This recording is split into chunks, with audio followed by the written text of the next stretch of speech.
Hello and welcome back to the Inside Britball podcast, where we bring you our Champions Series. If you haven't already, head on over to our YouTube channel or wherever you get your podcasts and look out for the series, because we caught up with every single national champion from this summer.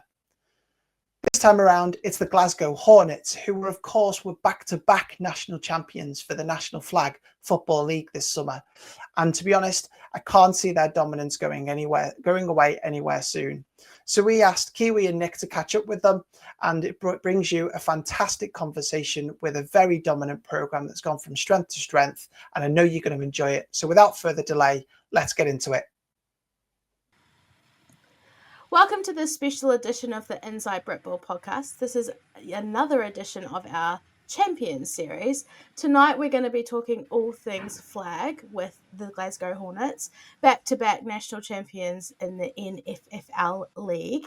Tonight we're going to be joined by Kerrence Pankay, who is, I hear, an offense superstar, and also Andrew Gibson, who is all things kind of football north of the border, I think. But for a brief introduction, we've got defensive coordinator and player for the Glasgow Hornets, chairman of the Glasgow Hornets, coach of the women's EKP team, and also, are you defensive coordinator at GB?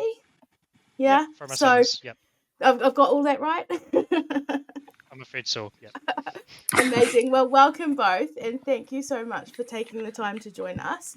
I'm sure our listeners are super excited to hear all about your season that's just been.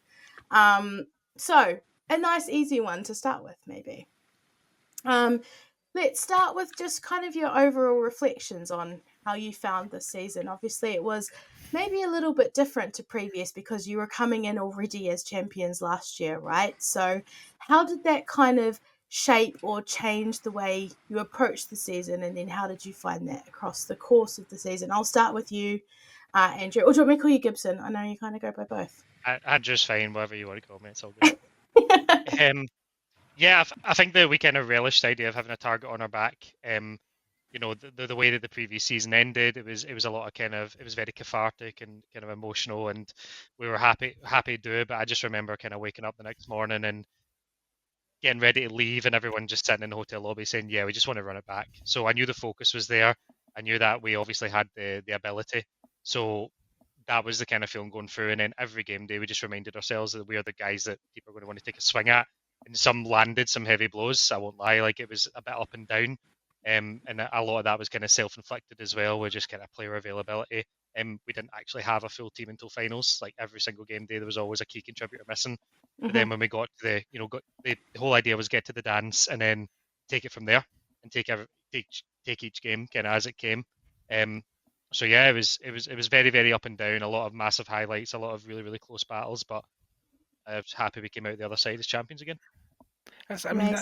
I'm gonna jump on that point straight away because you made that sound. Oh yeah, well it's like here's the process. You put it in, you return the handle, the outcome. But as Kiwi just alluded to at the start of the podcast, you have a variety of other roles as well. You're performing a lot of other roles and functions in various different teams and organisations. So fitting that together isn't quite easy as well when you also combine sleeping and eating. So I mean, like, tell me about how did that run for you? I mean, like that must have been did you have a point at the end of the year before and going into the new year where you had to think to yourself, do I want to do this again? And because beyond that point it's 100% or nothing, No, you'll know yourself from being in the sport as long as you have. Like, there's moments where you're just like, this is why you do it. And I can honestly say this past season, like the past, probably 24 months, I'd say, there's been so many of those moments where if you're on a sideline in, Paris with GB, whether you're at, a game day with the Pirates on the sideline, or you're, on the field in a national final like that, those are moments you're like, yeah, this is why I do this. Like, that's what kind of gets you going in the evening, gets you going to training. Gets you, watching film, getting you prepared, and thinking about these guys all the time. Like that's why I'm in love with the sport as much as I am. Amazing. And Kerrence, from your perspective, what kind of is your sort of initial reflections and thoughts on the season that you've just had? Overall? Yeah. I think we had an amazing season. In terms of just like the fact of we're returning from winning the last championship, and then this season was pretty much like defending ourselves for the entire season, and then obviously having to do it again in the playoffs. So yeah, it was a huge step. I think personally, I loved the feeling. It was more of a challenge. Pushed myself to be able to just be more of an asset to the team than I was last year. And each time you have a positive outcome or a negative outcome, you always just want to keep yourself going, find out your weaknesses or areas that you're not that strong at, and make them better. But also just enjoy the good that you did as well. And as Andy was saying, like, it's those moments that you're like, this is what we're here for. This is why I love this. Like, enjoy those moments. Think on those moments. And I had plenty of those this year. Can I get, again, if you don't mind, Kiwi, just to peel a layer off that? You've come from quite a place, though, I believe, to get to this. Now, you're a key contributor, obviously, in this very successful year, and great. Congratulations. Hats off. Thank you. But give me Thank a bit of the journey from what that looks like, and for the listener and the viewer, when you're coming from a place of, like, you've taken a serious injury, though, and you come through the club, you've worked your way through that. I mean, you're being very selfless there, and I love that. Your humility, as Andy said before, we jumped on together to record this, is just off the scale, and it is, because your humility is beautiful. You're talking about your team, your teammates. But tell us about your journey. How did that feel for you to be able to get to that point from where you come from? Tell us a bit about some of the obstacles you had to overcome. No problem. It was a strong fight against myself when in 2019. So I joined with the Glasgow Killer Bees, so our Div 1 team, and I did a year there, and in that 1 year I tore my ACL. So then I was out pretty much for about 2-3 years, because of the injury. So then I was waiting for surgery, and then also COVID. So that was a major reason, or just own mental thought of, I'm not gonna be able to go back. I'm not gonna be good enough. I've sat down too long. And then finally coming back around, I got the text from Andy, like, hey, how are you feeling? Would you, like, are you gonna be coming back? Or what are you thinking? How are you feeling? Like, how are you overall, and how are you feeling about football? I was hesitant with the message because I was scared. I didn't want to come back and let everybody down or let myself down. So returning for that feeling was like, even talking about it right now, I'm getting a bit of like a shaky chest. Man, this is great. This is no, please, and thank you. No, but thank you for sharing this. Keep going. Please. No problem. It was a very like nerve-wracking feeling to come off of a major injury like that, and then I got my surgery done before I got this message. So this is like 2023 when he was messaging me, and then he's like, I think you should be able to come back over. Like, we would love to have you back if you want to. And I was just like, I talked to my wife, and I was just like, okay, I could do it. Let's do it. So I sort of scared myself, and I was like, no, I don't know if I could go Prem yet. I need to do Div 1. And Andy was like, whatever suits you is fine. But if you want to come do Prem, it's here. Funny part was, I went to what was the Div 1 team, and because we did so well the last time that I had played, and I know COVID had all happened, so everything in between didn't really count. But the Div 1 team had qualified to go into Prem. So I went to the Div 1 team that was now in Prem. So it was hard. Coming back off of not playing football for like 2.5 years, and then trying to go into the quarterback position, which is not my normal position, that was rough. It was hard. It was like, but it did work on like your personal thought process of, oof, this game is not going well. Okay, how do I stay sane? Where I've thrown 3 interceptions. What am I supposed to do now? What's the next play? What's the next course of action? Is everybody's head still in this game? Am I still in this game? And this is quite a journey then. This isn't just a journey against the injury. This is also a psychological journey. You're having to go through, you're transitioning through a lot of things. It's great that you consult your family, and that, I think that's a beautiful thing, doing that, joined up with your wife, and that's awesome. Yeah. But so you've got this, and you put all this together, this recovery and this kind of like overcome the challenges, but then put us now in the seat of suddenly you're in this really awesome team that are doing well, and bro, you're an MVP. Do you know what I mean? Like you're making it happen. And at that point, as a Division 1 head coach, I thank you for not playing in Division 1 because I'm really glad I didn't have to face you. But come on, give us some of that. How did all this galvanize? At what point did you suddenly go, do you know what? Damn it, I'm just going to make this thing work. I'm just going to do this now. Come on. Well, so I finished that year, and then Andy came back to me like, okay, so Hornets now, and I was just like, yeah, let's do it.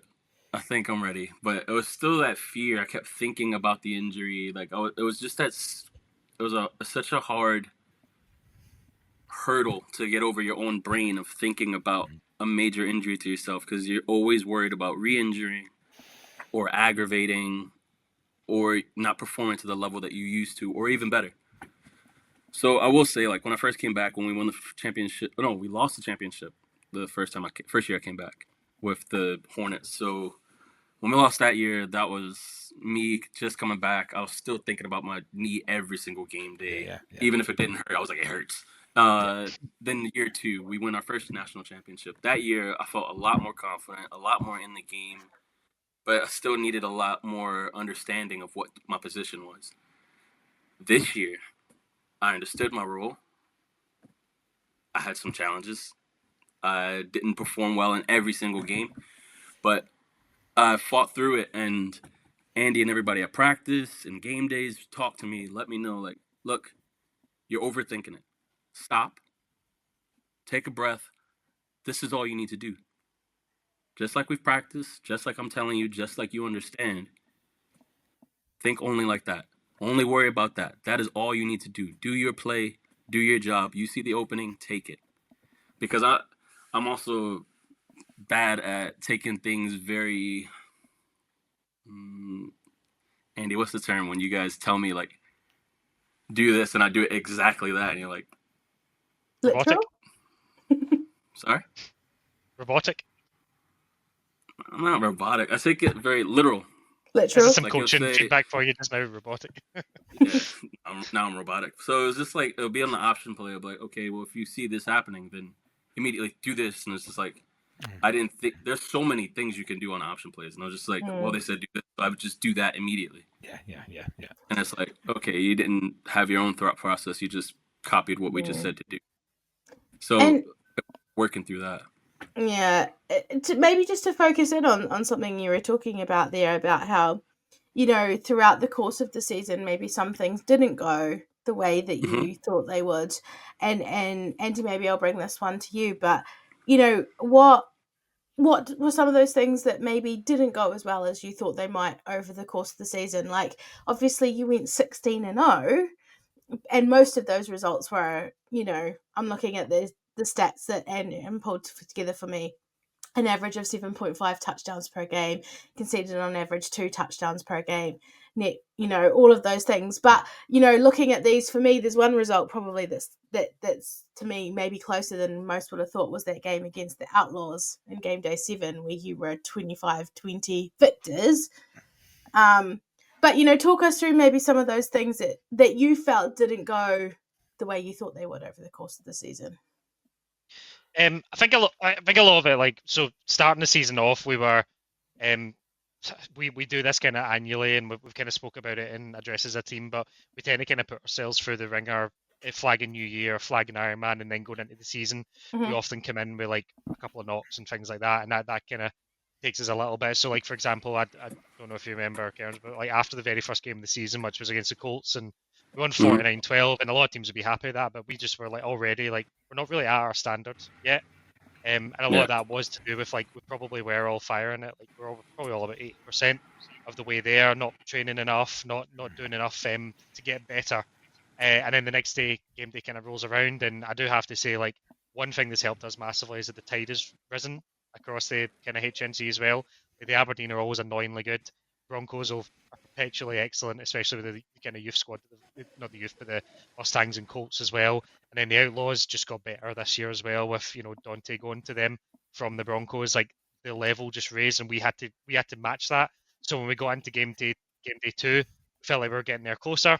again, still carrying a couple injuries, especially like to Nicky at quarterback, like and trying to hide that and mask that. And it probably wasn't until I'd say probably game day 4 or 5 did we start to finally click and be able to run everything as it should be. We're really blessed to have guys like Ewan Miller and Kerrence there, and even Jules, believe it or not, who can throw a football as well, so we can kind of hide those like things when Nicky's not having the best day ever, or he's in pain or whatever. But and he's got an unbelievable ability to run the ball. So offensively, yeah, we can get there. And then on defense, it's just a matter of like everyone knows what they need to do. We had this year, we had every single game day someone was missing, whether it be Max or Backer, Ollie. Stepani was thankfully there, but we had Robin stepping in this year, coming up from the Bees as well. Robin McCluskey, who plays for the Pirates, she stepped in on defense too. Fortunately, I found myself on the field too much to kind of keep those numbers down, but it's just a matter of like knowing what our job is and knowing the situation that's in front of us. Like, yeah, we're not going to blow teams out with the guys that we have, but we find a way to win these games, and that's kind of what matters most. And when you get to finals, that skill of savvy and know-how and moxie around these situations is what's going to carry you, as we saw in the semi-final and final. Do you Thank think you for it was? that. I was just going to say, do you think it was part of some of those new introductions and characters coming through and Robin and things that maybe in the beginning part of the season you were leaving a bit of meat in the bone, because it sounded like there was a frustration. You were coming off games, you knew you were winning them, but you knew you could be winning them by more or more comfortably. Was it that kind of gelling phase, and was that the moment then when you started to work out, right? And by finals, clearly you knew how to strip all the meat and the fat off the bone. There was nothing left but bone, which was awesome. We'll talk about the Titans game there maybe as a good tight one. But tell me, do you think it was that part of the yeah? Do you think it was that part of the beginning of the season that it was just that kind of fitting together piece? And is that I mean, I'll completely open a kimono. It was just injuries. Like Nicky was struggling with his arm. Julian wasn't at the first game day and things like that. Like those are big players, and your quarterback's not 100%. It's going to impact you. But Nicky's a warrior, and he'll fight through it, and he'll be there for the team. And again, like we'll just find ways to win, even if he's not 100%, and we'll just get it done. He doesn't need to be Superman. Like that's been the best thing about Nicky the past couple of years is that he doesn't need to be Superman for us to win games. Like we've got plenty of strong characters on the team who can carry us. So it just that was a huge part of it.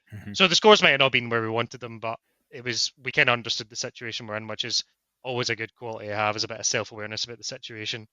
Even for example, traveling down to the Crows game day, there's the Crows are the last team that beat us in a regular season game, and we go down in that game day and we don't have Max Verlint, we don't have David McAnally, offensively we don't have Julian Holborn White, so we're kind of standing there around. We're just like, well, this could be the day. It could happen. We could lose today. How long ago was that loss? How long ago, just for the listener? 2019. 2019. Can we just slow that one down and just say that again? 2019 since the last loss there. The last regular season loss. Yeah.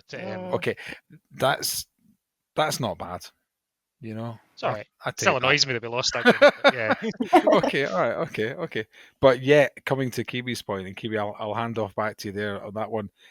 What about the Outlaws game though?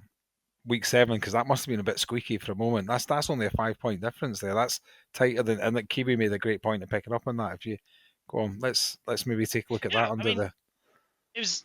I mean, they're just a well scouted and well oiled team. Like they came in, they have a good game plan. They know us really, really well. They've got, I'd say, they've always been really good on both sides of the ball. Like they've always had like excellent players at every single position. Like Mats is legitimately one of the best quarterbacks on our shores. And then when they added Dante, it was like adding petrol to the fire. And all of a sudden, like they were, the number 2 team around. And the first game as well, like it was 42-28, but that game was much closer than the score suggests. Like we were in trouble in that one, but we managed to dig it through. And then, I mean, 25-20, we had the ball to end the game as well. We managed to get like a kind of like they scored late, and then we had the ball, and then for some reason they just I think they were concentrating more on the Broncos and Oilcats game. So when we were trying to nail the ball out, they just decided, you know what, let's save our petrol for the next couple of games. We did ask them afterwards. We're like, well, that was strange, but they said they were just holding off for the next couple because they were battling for seeding rather than a division title. So it's fair enough. It's totally understandable. They probably saw a glint in David Eye. Sorry, that was. I'll shut up. Sorry, I was thinking about David McAnally at the back going, just throw it up one more time. Just throw it up one more time. Do you know what I mean? Sorry, Kiwi. From an offensive point of view, Kerrence, in that game, when it's obviously probably closer than many of the others that you'd experienced in the season, do you think that game against the Outlaws kind of galvanized the team and gave you something to fall back on when it did get close, particularly in that semi-final against Manchester?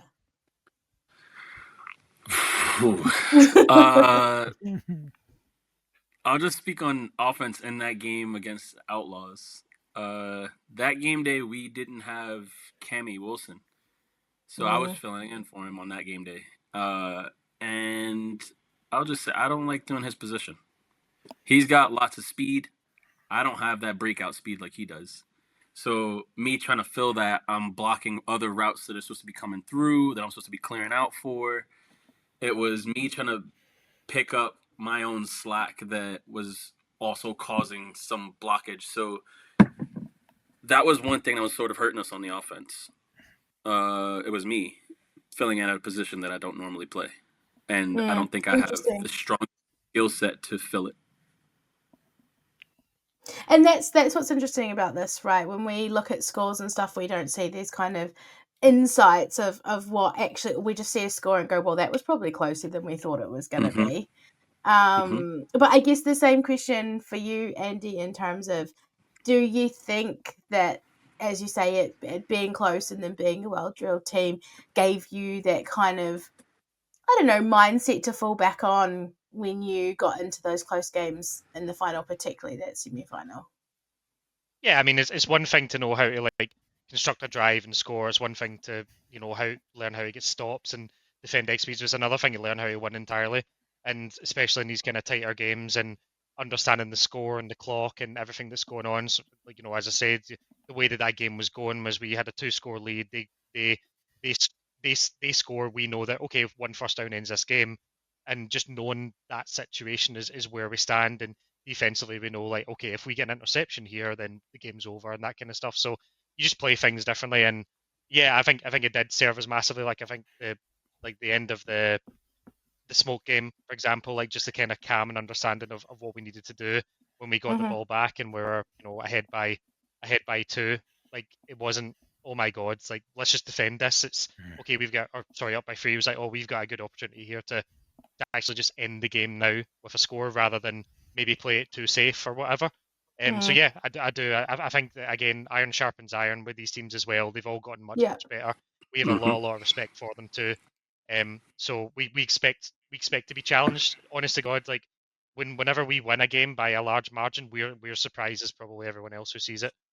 Because we approach every team with the attitude of, yeah, this could be the one. Like, they could knock us off here. They've got the tools. We just need to make sure that we've got our head on a swivel and don't let it happen. So to bring it round, then let's focus in on finals day then. So for anybody who's listening in and doesn't understand how a flag finals day is, because we might have some contact listeners here, it's like a big tournament effectively, and because Glasgow went in as the top seed, they don't play the first round of games. We have what we call the wild card round, but you guys had a first round bye. You come in at the quarterfinals and then obviously proceed quarterfinals, semi-finals, final, right? So your first game in the quarterfinals was against the Chichester Sharks, a win 39-7. Probably, for all intents and purposes, relatively calm, went as you expected. No? Andrew shaking his head. No, we were 7-0 down. Two drives they in. Scored on their 7-0 first drive. They scored on their first drive. We got stopped on our first drive. It just wasn't going well. But again, I think we'll talk about it going on. But I think every game had a point where it was on a knife edge, and if we didn't choose the right way, we were going home. So yeah, it actually, genuinely, I'm glad you backed up, and you remember too. It did not start well. Like, they came out ready. It's the curse of the bye. It's the curse of the bye. Yeah. And that's something I was going to mention. Yeah. Coming in to play a team who's already played and won. That freshness. Yes, you're fresh, but also you're kind of cold, I guess, to an extent. cold's the word. You're fresh. You're fresh anyway because you've had weeks and weeks off because it's such a gap between the last game day and finals. But you are cold coming into it, and getting warm in that sports barn when there's 900 other teams all trying to get warmed up at the same time. Try to kick kids off the pitch as well who are trying to play football. No, but it's- that's the unsettling element. I think with teams that also the curse of the bye isn't just going in against a team that's already bloodied and ready to go. They're also a team that had to get there early enough in the morning and play that first game, so they got a parking space, so they got a chance to drop the kit off somewhere. And when you walk into a game day off a bye, seriously, and you'll know this, you've come all the way down. Some of your guys will come from Glasgow, I imagine, on the day. You're rocking up, and it's just bedlam, and you can't get your head in the zone, and then suddenly you're in a game, and then suddenly you're scored down, and suddenly you're 2 drives in, you're thinking, oh, somebody needs to hit the big red button right now, otherwise we're going home early. Do you know what I mean? That's a so yeah, I think there is a curse of the bye. Can you just tell us what was the moment though in that game when you were down 2 drives and you go on that third drive? I presume you scored your third drive by the fact you said you didn't score the first 2. What was it? What ignited it? And what did you see? And how did that affect you? And then how did that spur things on from there? What was the turn point? Yeah, I think when we kind of turned the screws on defense, we got a stop in the second drive. It just lets our offense calm down. As I said, that kind of thing earlier on, like no one needs to be Superman, like for the team to do well. I remember, I feel like our first score was a deflected pass as well. Like I think it hit. Oh no, it was Jules. It was just Jules being big and bad on 4th down and forever. And I'm pretty sure that just kind of lit the spark for us, if I remember right. I don't have the game on film, which is a shame. But I'm pretty sure the first score was like a 4th down and forever from the half. Nice. Jules just catching the ball over people who he makes look like little boys when he plays, and then that's it. Like we start talking our talk, and that's game over at that point once we're feeling ourselves. And Kerrence, on an offensive perspective, then coming into that, drive and going, we need to really score if we're going to turn the game. How did that feel on the pitch in the huddle? Was it calm? I assume there wasn't an air of panic, but maybe just a little bit, enough to fire everybody up? I was getting some heat in that game in the beginning because I think on our first drive was when I got called for charging. Because it was an option play. I ran it, and if I remember correctly, 2 guys came in front of me. I tried to spin, and then I ended up, they just like basically created a wall, and I spun. No matter what I did, it was going to spin into them. So they both just went back, and flags came flying. I took myself off the game, and then it was like I went back on the next drive. So the second drive that we had was a lot more of, okay, if you have the opportunity, take the yards. If you have a reason to stop, do not, as Andy always says, do not fight for 1 yard. If it's first down, you don't need to fight for 1 more yard. Stop. So that's exactly what was in my head. Like, just be tactical, make the right decisions, take the game slowly, don't rush. And that's exactly what we did, and it just ended up working out for us. But as Andy said as well, defense ended up giving us a little bit more of a calm down feeling because they got their stop. And I think so that's the gel, right? Like, it is 2 halves of a team, and everybody needs to work together to kind of win. It's not one side or the other. So moving on from there, then let's talk semi-final. Well, okay. How about I tell you what I saw from an outside perspective? I wasn't actually there at the time. I had brought my toddler home, but I watched the live stream. I believe Alan, who was on the commentary with our very own Andy Taylor, suggested to everybody just after halftime that they should pop off for a cup of tea because it was in the bag.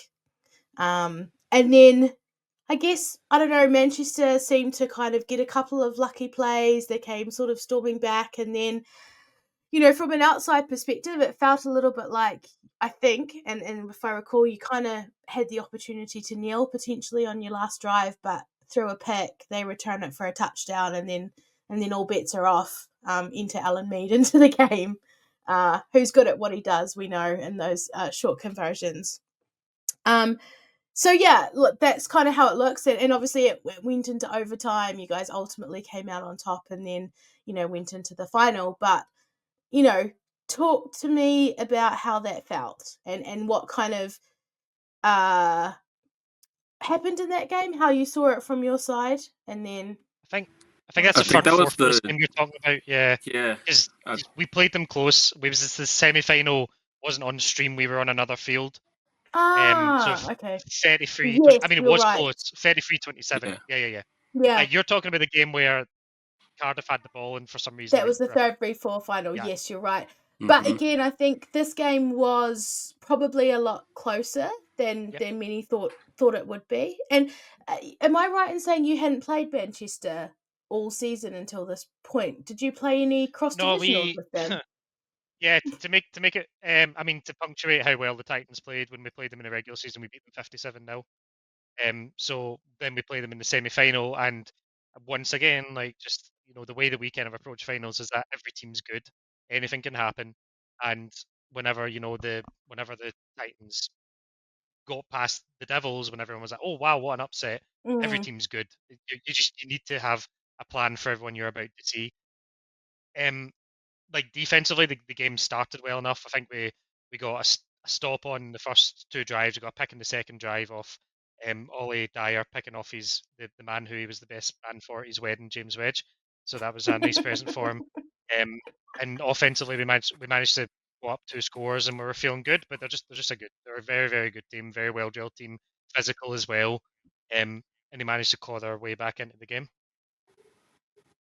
Yeah, but I mean, like, I've had a unique benefit of being able to have watched both your programs, which is great. Mhm. I had years with the Titans.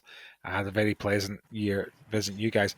The meticulous nature that you both approach things. You can't ever see either of your teams in a crunch game, in a pressure game, in a lights up game, suddenly folding. You're very organised, you're very structured. So I wasn't surprised to see Manchester in that game with you the way I think you were always going to power through it. No disrespect to the team, the home team, as I always say about Manchester teams on finals day, but it was a close game. Was there a moment in that game, just honestly, was there a moment in that game where you thought to yourself, hang about, we could get toppled here, I mean, I know what Kerrence was we talking about. I was frustrated with myself on defense. I wasn't being. There was some changes I wanted to make that weren't getting communicated well enough, and there was a lot of, like, kind of confidence in the defense and how they were playing, and it's fine, we'll be okay. And it's like, well, it's not fine because they've just scored again. We need to make these changes and be more forthright about it. I mean, I'll talk about the one play that Kerrence wants to talk about. It was just, we have the ball, we're up a score, first down, ends the game. Kerrence makes this unbelievable grab for a first down. But only one person in the whole of Manchester didn't think it was a catch, and it just happened to be the head ref. And that's the only person that matters. So you had three judges. You had the deep judge, you had the line judge, you had the down judge, all saying, yeah, it's definitely a catch. And the one head ref says, no, it's definitely not a catch. And you're like, where do we go from here? And this is what I was talking about earlier on. Like, all of these games are on a knife edge, and at that point, this could go one of two ways. But what we always kind of preach at Hornets is that you hope for the best outcome, but you prepare for the worst outcome here, which is, we're not going to get the catch. So let's prepare to play defense. Let's prepare to go out and make a stop. Yeah. Let's go out, put it on the table on fourth down, play man, and get them off the pitch and go home. We also had a wild Maka get flagged for unsportsmanlike conduct for on the putting last someone's drive. flag down. For putting someone's flag on the floor, that was phenomenal. But yeah, there was just all these kind of things kind of going on, and you're just like, yeah, maybe this isn't our day, but you've got to trust that defense in those moments. And they weren't lights out all season. They weren't all around all season, but when it mattered most, like, they got the stop in the end, and the offense was grateful, and we move into the final. And Kerrence, talk to me about that moment, or that catches ruled out and you're like, it was definitely a catch, and then obviously some people can let that kind of get to them, they'll stew on it, and it ruins the rest of their day, right? The frustration or that emotion of that. Talk to me about how that felt, and then how you kind of turned that into something that I assume you took as a positive or a growth, and then into the final for the last game. So that I'll just speak on that drive. So I think there was less than 2 minutes left in the game, and we pretty much just needed to slowly chuck our way up the field. There's no need to go for a big play. Just get little yards, or get big yards, but don't get the first down. We almost got the first down on, I think, the first play or the second play. And then I'm like, maybe we should. In my head, I'm just like, because I'm not the brains of the team. So, but in my head, I'm like, maybe we should just get the first and then continue to slow it down, just run some option, eat some time. And then we got to fourth down and very short. And I'm like, oh no, this is not good. Because we had third and short. The ball got dropped. And then we're going into fourth and short. And I'm like, oh, come on. I don't like this. We shouldn't be in this situation right now. This shouldn't have been happening.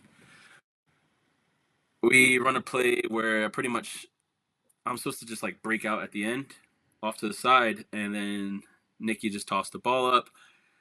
And I just reacted to the ball. So I just dove out.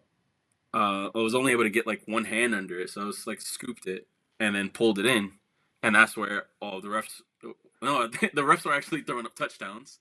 Because I remember watching the replay. They were calling touchdowns, and I'm just like, okay. But in the moment, I'm like, whew, like that stress feeling, like, oh, we shouldn't have been in this situation. That cleared. I'm like, oh, we did it. Okay, now we just run out the clock, and then the head ref comes over, and he's just like, no. And I'm like, oh no, what have we just done? We have now just stepped into deep water. Okay, just trust the defense. I'm not going to lie, I was on the sideline very emotional. I'm just like, oh, come on, why is this happening? Why did this happen? And you start trying to, then in your head, like playing back what we should have done, the coulda, woulda, shouldas. We're in the situation. Root for your defense. Cheer them on. If you're not going to be cheering them on, be quiet and observe. So that's what we did. We were cheering them on, and the moments where they needed silence, we were quiet so they can communicate with each other, letting them, like if there's crossing routes and one defender needs to let the other know, switch. We're not in the background screaming over them, but we're cheering them on, giving them everything we got. And it was just another one of those games where you hoped for the best. You hoped for the best. You believed in your team, and you hoped that they were going to be able to do what they do best, and they did. I think there's evidence in what you're saying there about believing your team. I mean, it's a strap line that people use a lot of the time to say, I believe my team out. Yeah. But what you just said in before about when you're encouraging your defense in the field, and in vital moments of plays where there's a crossing route, maybe you've got two safeties who are having to switch and they're having to communicate, trusting that those guys are going to speak to each other and do the right thing without you having to shout, oh, by the way, like, or you're a guy, or, which is massively, which really interferes, because guys are like, disorientated, who are you talking to, this kind of stuff. I love that. Yeah. You say it and then you actually do it, which is a really cool thing, so that is trusting your team. That's like, I know you guys are going to communicate because we instill that at training correctly. And there's a really good coaching point there for, I think, teams listening in general, that really good teams have really good defenses and really good defenses communicate. Shocker. So, it's like, it's good comms always wins. Yeah. Okay. Sorry, I just okay. So that's a great point. No, final. Let's talk final, right? And the old foe, I suppose, London Smoke. You beat them. You've not beat them. It's been a mix. I think they lost in the semi-final the first time around. You didn't play them in the final, right? Was it Cardiff that you beat in the final last year? I think. Yeah. Yeah. We've not. So 2 years ago we lost them in the semi-final. Yes. Oh, sorry, 2 years ago we lost them in the final. 3 years ago we lost in the semi-final to them. So we've not beaten them in a BAFA game day to this point. So it was a team that Charlie spoke about this, talked about scalps, and taking them and stuff like that. And so it was one that we wanted because we hadn't yet. We took Cardiff last year. We were very happy about that. Again, we'd never beaten them before. They'd beaten us the one time we played them. So yeah, going into this one, this was one that we really, really wanted. So a little bit of us wanted to see Smoke get through Cardiff and give us a chance at them. Yeah, and look, for anyone who's listening in, Smoke are an exceptional organisation, and something that we talk about a lot really is Smoke offences is to an extent almost GB offense. We talk about, I think if you've listened to any of our podcasts, this game was really almost a GB type defense against a GB type offense, but a lot of other players, development players and amazing talent across the field. and you guys know each other, right? You've played each other a lot. You know the players. You've seen each other around. So coming into this, I can assume that you were extremely prepared. You've done all your scout. You know what to expect. To the extent that, listening to the commentary, Alan says Charlie's favourite play is 3 hitches and a fly. Seems you guys knew that and were covering it from the start. I don't know if that's true, but that's definitely how it came across. But they are a formidable challenge. So what was different going into that game with them? Because we got the sense that you guys felt really in control for the entire point of the game. But I know you've already said there were points of all games that were on a knife edge. So from your perspective, talk us through that. I mean, I think like London, as you said, are like an absolutely fantastic organisation. Like they've got talent coming out of their ears, and they can pluck guys from obscurity, and they'll be absolutely dynamite players. And I know that they've lost some players throughout the season, and some people weren't. They may have come in a little bit late, but they may be outmanned, but they're never outgunned because they've just got quality at every single position. So, when it came to playing against Charlie, it's obviously something that a lot of our guys from GB are familiar with, and from playing him, for years and years and years now, as he was a gold standard of quarterbacks in this country, as the kind of QB1 for GB as well. So we knew that there weren't going to be many opportunities defensively to get picked. It was probably going to be a game of make make them work, and hopefully it probably won't be Charlie, but maybe someone will make a mistake. And then I think that the really exciting chess matchup for me going into the game and sitting like stewing over it and agonising and thinking about what would I do if I was in their shoes was seeing how they decided to defend us with the personnel that they had. And I think that was interesting. It ended up being, the kind of what I would say is, as someone who's very, very proud of how the offense has taken a step forward this year, is they controlled the game. Yeah. In that kind of moment, and when we were 7-0 down and we've gone in this 4th and long play and 2 players feel like there was some contact and you start to see the heads go a little bit. That was the moment in that game, and it was quite early in the first half. But as soon as we kind of got that out our head and realised that we're just beating ourselves here on offense, that's when things started to kind of click, and we took over from that point on. Yeah, really, really proud of how the offense played in that one, especially after such a slow start. I think for the second 30, like the 35 minutes after the first 5 were fantastic from them. And Kerrence, I guess, hearing that from Andy in terms of, the offense and the, taking a step forward and really taking it to the smoke. Talk us through how that went on the field, on the offense. What was the huddle like? How, how did you guys feel going into that, knowing that a lot of this was going to be about how you performed?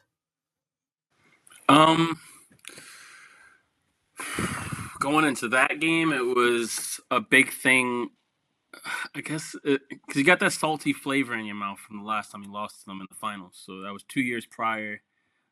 Pretty much all of the team was the same exact crew. And well, for our side, and what we didn't do too well was communication. So when we came into the huddle, the year we lost, there wasn't. We did communicate, but it wasn't strong enough. Saying, "I see this opening, Nikki, hit me here. Nikki, let's run this type of play. Nikki, you're doing a good job, but let's also exploit this issue that they're having on their defense." Jules came in saying, "Nikki, this guy is dropping back 6 yards the second I start taking a step. Hit me on a hitch."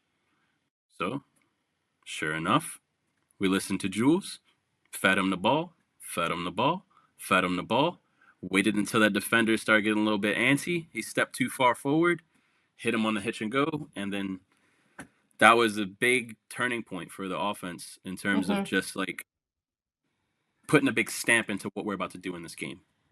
We were making some good plays before that as well, but that right there, I think, was a major point of just showing, all right, we're not out. We've still got more to give. And it woke all of us up once that big play happened, because everybody knows when you start running continual hitches, the game starts feeling really slow. But that's the whole point, is to lull the defense. We ran that, hit the opportunity when we got it at the perfect time. And am I answering the question properly for this? Yeah, I think you answered great. It's amazing. Certainly, Sorry. you're making me think about there's a gear shift between participating and demonstrating in a game. And the goals that you can be sitting in a game participating with the other team, and then there comes a moment where and hook and go is a great example. If you can take it to the house and blow it wide open, that's the moment you suddenly put your foot on it and say, actually, no, we're demonstrating what we do now, and you are now spectating, and you shift that paradigm between the two teams from two participating teams to a demonstrating and a spectating team, and that's the edge for me in a game where, coming back to the three edges, I think you mentioned, Andrew, about in each game, there was that kind of clear turning point, a decision point. That's when that happens. And from that point, you don't have to be around football too long to know how a game's going to end. You can just smell it at that moment. It's just like, that's it.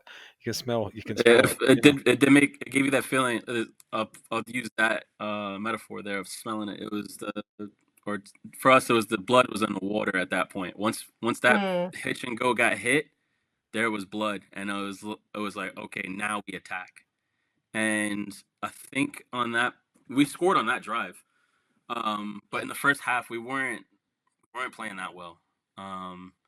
So that's where I'm exactly. So it was coming into the huddle, and then Jules brought that big piece of information for what he was seeing for his side. This guy's backing off, so that started a nice roll for us. And then once that got hit, Jules got his hitch and go. Then the game started really just opening up for us. The option plays were going a bit smoother, and Andy and everybody had worked with me for making my decisions on option plays. If the defender comes down to me, I can look to see if the player that I have for my read is wide open. If they're not, I can still hit Nicky if no one has gone down to him. If the blitzer came to me and no one dropped down to Nicky, then I've got him. And it all just felt like everything was moving in slow motion. So to me, it felt great. It was an amazing feeling. I think that breaks it. When I think you've made it really good, and when you get in that 2QB system and you break another team down so that they're forced into man coverage effectively, because you've got three downfield players against three defenders if two guys come. That's it.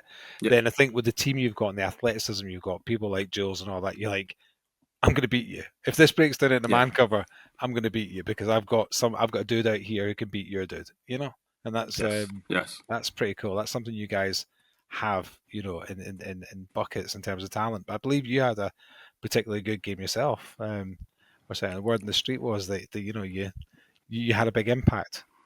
I had a bit of an embarrassing moment in the game, but yes. Right, come on, share that. That's going to be way better than mine. I wouldn't be embarrassed if I was you, Kerrence.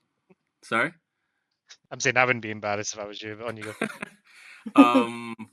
So, because I knew my mom was watching, okay, there was an option play where Nicky hits me with the ball, and the defender comes down, and I get past him, and I'm like running backwards towards the end zone, and I'm just about to like reach back with the ball for the touchdown. I knew nobody was behind me, so I wasn't gonna get called for anything if they tried to like take the hit. I reached back, or I'm about to reach back, and I just felt cold air below the shorts, and I was like, "Oh!" I got, we call it pants, but I think it's called scanted over here. So I got scanted. Well done. And that must be a Scottish word, ones I've not heard before. You just felt cold air, and I was like, "Oh no!" So, man, did your shorts come off, or did they just slip down a bit too low? They went all the way down to my ankles. Right, because if they came off technically and landed in the field, that would count as a flag, and that would be where the ball would stop at that point. Imagine the head ref going like that. There was no flagpole. It was literally just shorts. Yeah, but if your flag falls out, I'm thinking if your flag falls out or your hat falls off, then that constitutes a flag.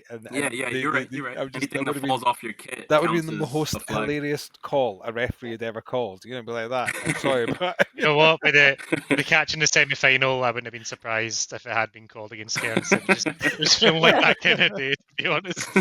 we were, for what it's worth, on that play, we were like, right, so it must be contact. We must be holding our contact because there's been an attempt. There's a genuine attempt for the tackle, but I hate this rule anyway, where you just like if I drop a pass on offense, oh no, I dropped the pass.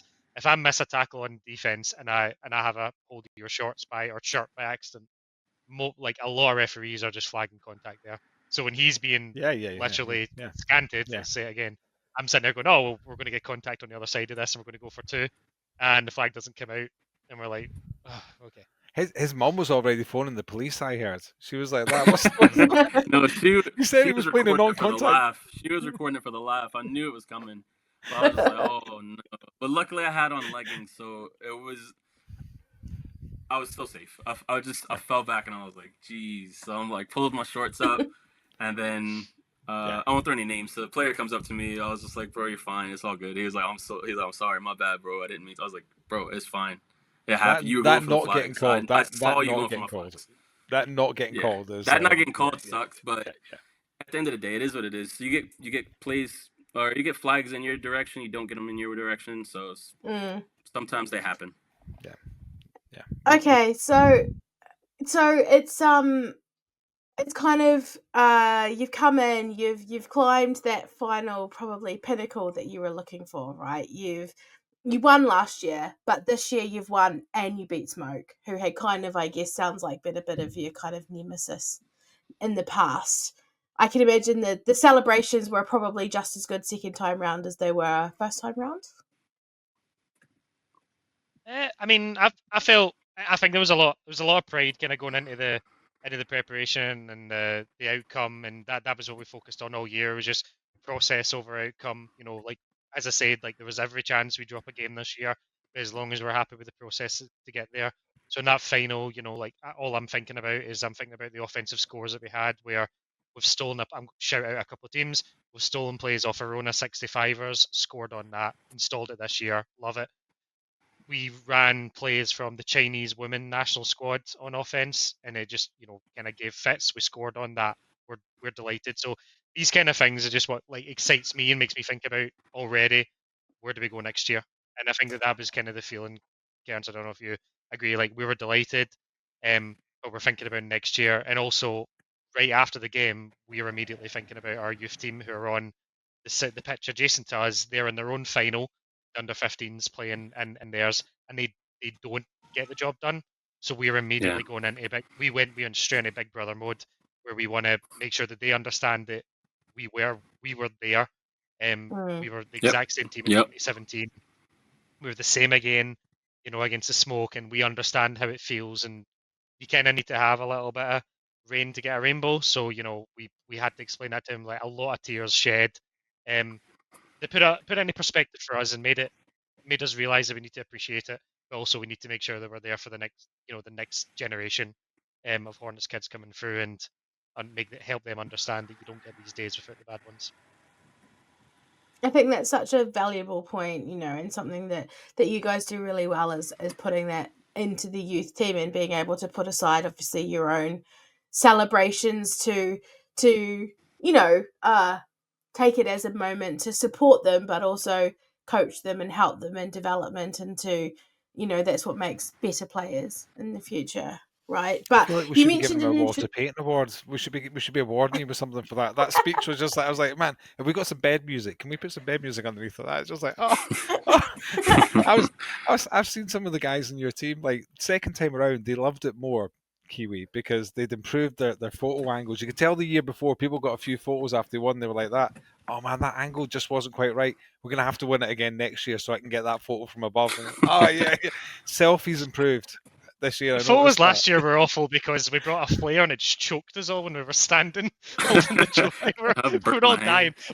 Max's shirt got burnt. So we were just like, and it was dark.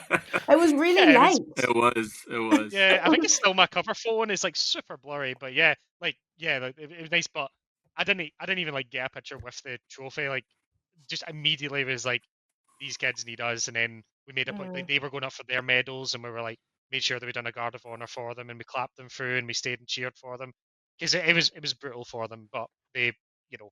So you're going to do the three-peat just to get the photos? Is that what you're saying? What you're putting everyone on notice across the country. You're saying we're winning again next year. We need good photos. We're not that into flag football. We just think that the professional photography that flag has is good, and that's the only reason we play. Oh no! I'm sorry. I'm gonna have to point something out there. I don't think that's true. All of my flag football photos are horrendous because there's no hiding behind a mask, right? When I play contact, you can't see what my mouth is doing or the weird face that I pull when I'm trying to catch a ball or avoid a tackle. I don't know about you guys, but I clearly need to get some kind of lessons from like Phoebe Schechter or somebody on how to not look horrendous in all of my flag photos. Andy Keefe, Rory, Blessings, like any of those guys will work magic and they'll make you look like an absolute athlete. Jules has this kind of aura around him. He was at the Winter League at the weekend too, and he's, you know when he enters the room and his aura comes with him, and you just kind of feel this. You know that Jules is in the building. What the smell? Yeah. Oh, come on! But he's,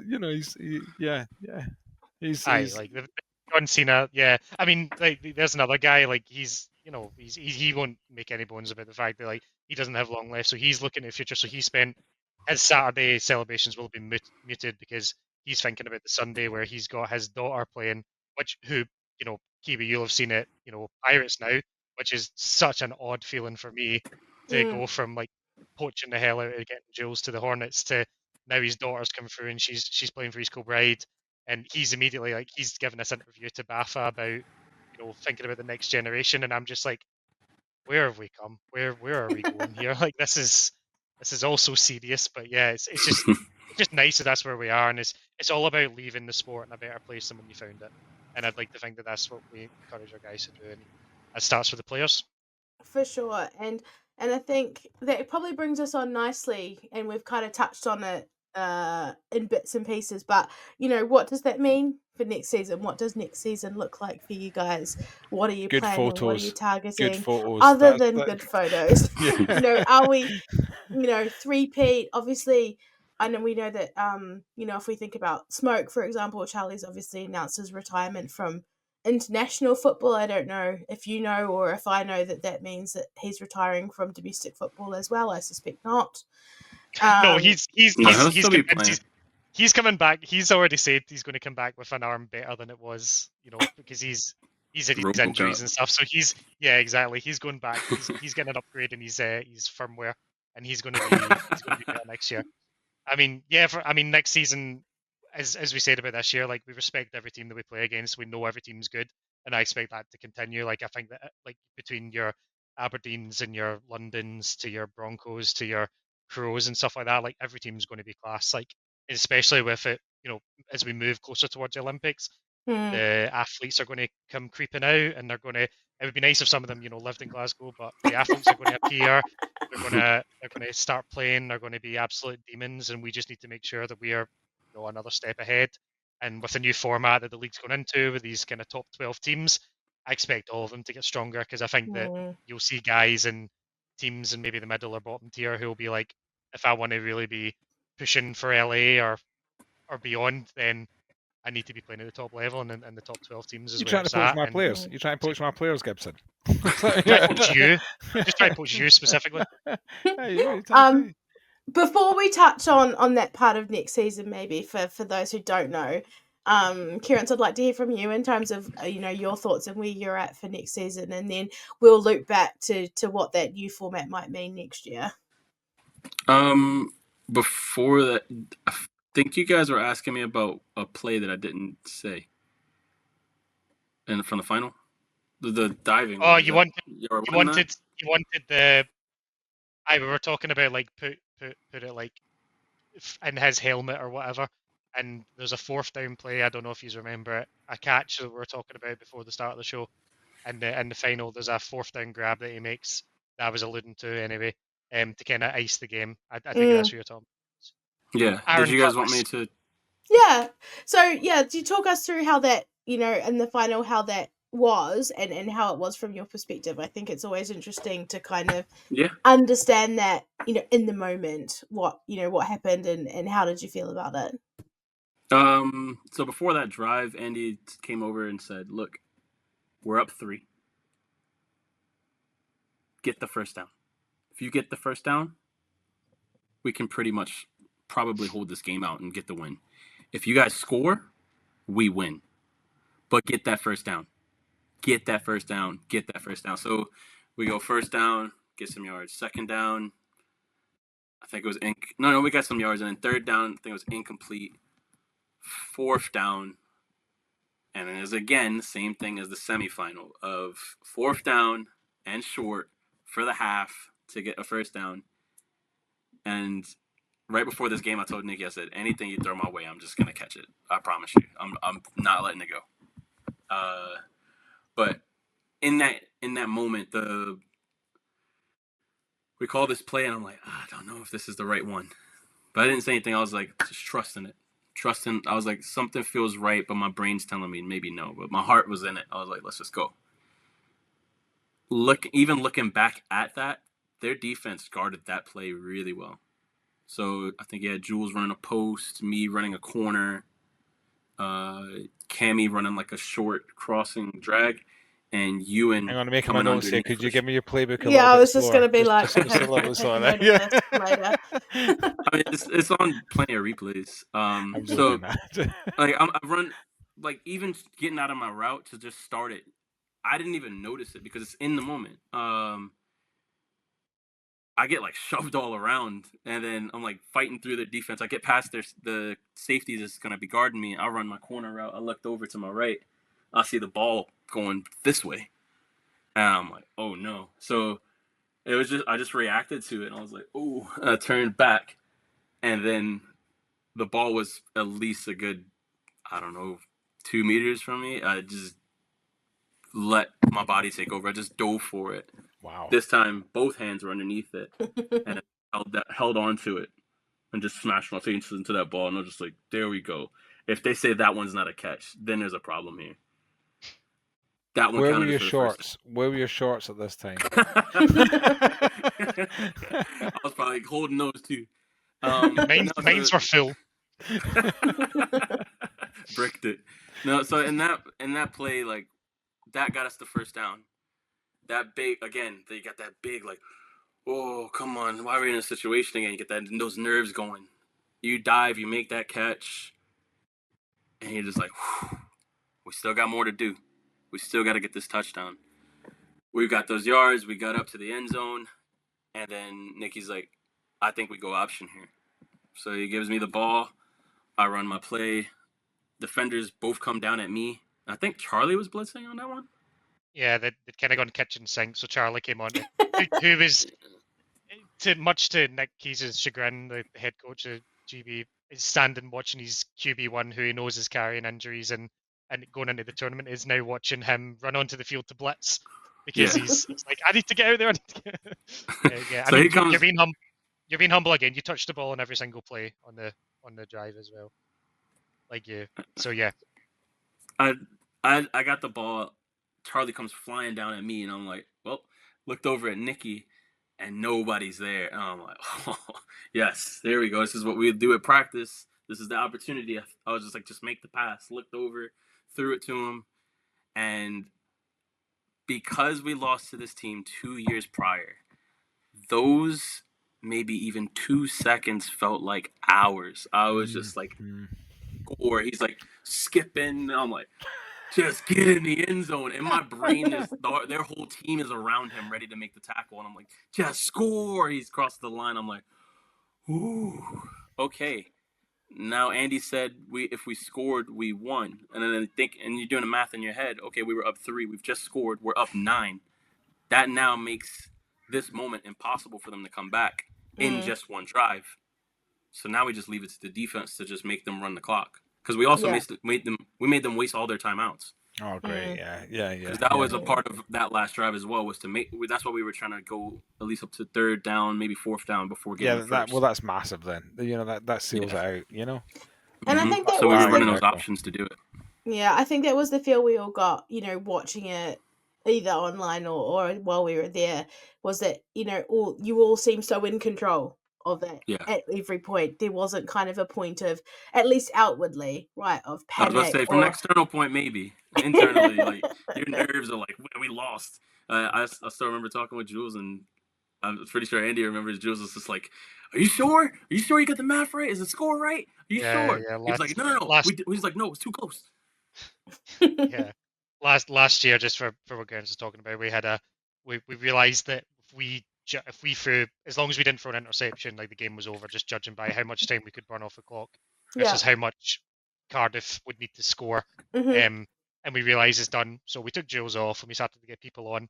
And I think we had a play where we had a shielding call, and Jules is the most animated I've seen him all year, screaming like, "What the hell are we doing out here? Like, we need to fix this!" And I just like grabbed him like, "Jules, we've literally won. The game is over. Like, shut up." He was like, "Wait," and being able to, tell him that and see it kind of wash over his face, and he realizes, "Oh my god, it's actually done." Like, and explaining it and trying to teach him maths was difficult in that moment. But yeah, he was. Yeah, it was a great moment. Next season, and just to come in back on that next season, right? I think there's a clear objective of a 3P. I'm sure there is, and good photos.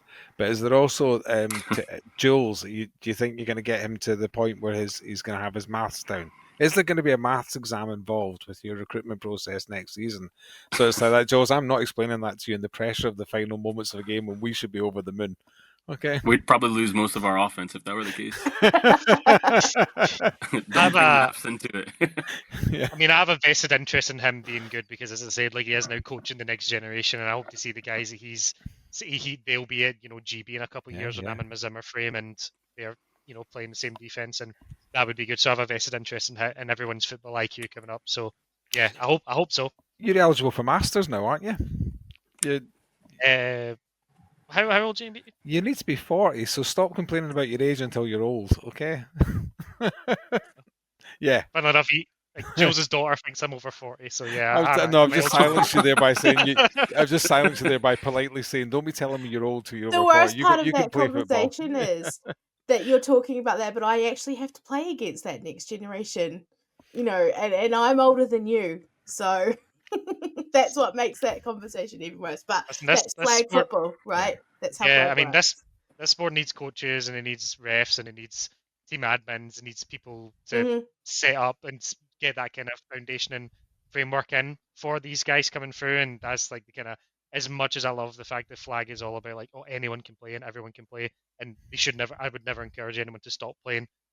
But the other thing that's great about it is that there's so many roles that need filled to take it to the next level, and I'm happy to see that's kind of starting to percolate throughout the league now. You see more kind of formal coaches like yourself, Nick, and you see more formal referees like Jed and the like. So yeah, it's good to see. Fantastic. So one last word before we go, because we are running a little bit late, although it's been amazing. Next year, it's all changed. We've got this 12-team top division that is a national division. Talk us through what that looks like for you guys. Does that change how you think about the season? Does that change your outlook? I suspect there's going to be more travel involved, although I don't know if we know how much that actually means yet. I'm interested to hear from both of you how that kind of looks and feels for you guys next year. Kerrence, you can start maybe from a player's perspective, more than anything. Andy, go for it. That's only because you're afraid to say the wrong thing, and then I come in and go, well, no, it'll be the opposite. No. There's no wrong answer. Like, go on. No, go ahead. Well, with this new layout that's going to be happening for next season, I think every team's going to need to worry about their player management, and we already had to talk about this about last week, and it was just like, everybody's going to need to worry about their rosters. You're going to need to worry about your playbook. You're going to make sure that you're circling your players in, because you can't end up with game days where you're having more games than we have had in any of these game days in any years. It could probably be, it would suck, but you could have 5 games in a day. If I'm saying this correctly, correct me if I'm wrong. It'll be over a weekend, but yeah. So even that, like, over a weekend, that's more money. Yeah. That's going to be time away from family. That'll be, if you have injuries, or as you're getting older, those sorenesses hurt the second day a lot more. So you need to really train yourself and keep yourself in shape, diet well, get your rest, prepare. Preparation is going to probably be the biggest thing for every team in this new coming layout. Preparation is going to be the biggest thing, I think. And Anne, did you have anything to kind of add to that, or your thoughts on it from a coordinator, player / even just as an admin trying to coordinate this for your team, right? Like, we know how much work that is for anybody. Yeah, so we don't know what it's going to look like. There's talk of like this idea that the North we'll all meet in a neutral venue and just start punching each other. But then we'll play some flag football. So there'll be like 6 games over 2 days to avoid everyone constantly having to travel. And we're kind of lucky. We've just come back from Champions Bowl, which for those of you who don't know is kind of like a Champions League idea for flag football, where it's the champions and runners up and highly ranked teams in the continent all come together and play. And that was our third one, and our first one is the kind of, I would say, like this iteration of the Hornets. And it is tough playing multiple days. Like you think about how you feel, the day after a game day, like you've been hit by a truck. And that's even when I'm just standing coaching. That's how I feel the day after. So needing to think about that if this weekend idea comes about is going to be huge. The level of competition is just going to be unbelievable. I'm really excited for that. I think the fight to get into it's going to be amazing, and the fight to stay in is going to be huge because, as I kind of alluded to before, I can see guys from guys across the country and athletes looking to the top level and being like, I should be there, because why shouldn't they? Like, they should feel that way, and then turn up and see what elite football looks like. And I would be surprised to see teams go undefeated this time. I think this year, like, we are very happy with the outcome, but we recognise that a lot of teams maybe weren't at their fighting best. I spoke about Smoke missing players, Cardiff were missing players. Guys are thinking about GB as well. I'm hoping this will be more of like we can just keep sharpening iron every game day, and we make each other better, and we all kind of push towards what I hope will be like an amazing finals day, and we hope that we're there. And I think, we'll see what happens. We don't expect anything. Yeah, and I think when we talk about the future of flag football and Olympics and all of that, I think, like you say, we need this elite competition going on at our national level to ensure that our GB squads are the best they can be going into Worlds next year, and all of those things that may dictate how Olympic seeding goes, because we don't know yet, right? We don't. Fantastic. Amazing. Thank you so much both for joining us. Thank you very much. Fantastic having you on. I'm sure lots of people have taken lots of little nuggets of information, not less noting down some plays and the such like. I'm going to go back and look at my Pirates football video film from last tournament, Andy, and see if I can find some of those plays in the Pirates playbook as well. Suspect I might. But again, thank you so much for joining us. Thank you everybody for listening and watching. We hope you've enjoyed this final iteration of our Champions podcast, and we shall be back with more flag football following the next WFL game day next week, which is being hosted in Cheshire by the Huskies.